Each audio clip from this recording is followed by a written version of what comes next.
வெறும் 10 நிமிஷத்தில் honey chicken சூப்பராக ரெடி பண்ணிடலாம். அதுக்கு போன்லெஸ்ஸான சிக்கன் வந்து எடுத்துக்கோங்க.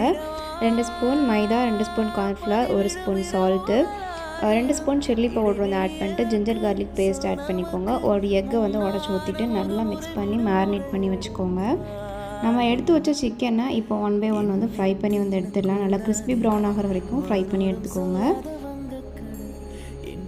ஃப்ரை ஆனதும் உங்கள் ஒரு சைடில் ஒரு பிளேட்டில் வந்து மாற்றிட்டு இன்னொரு பேன் வச்சு அதே ஆயில் வந்து ஆட் பண்ணியிருக்கேன்.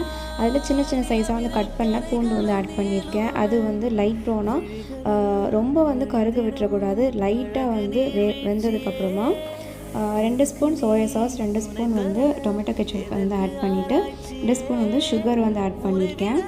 1 ஸ்பூன் பெப்பர் ஆட் பண்ணிக்கோங்க. இதெல்லாம் மிக்ஸ் பண்ணதுக்கப்புறமா 2 ஸ்பூன் வந்து ஹனி வந்து ஆட் பண்ணிவிட்டு நம்ம ஃப்ரை பண்ண சிக்கன் வந்து ஆட் பண்ணால் சூப்பராக 10 மினிட்ஸில் வந்து ஹனி சிக்கன் வந்து ரெடி பண்ணிடலாம்.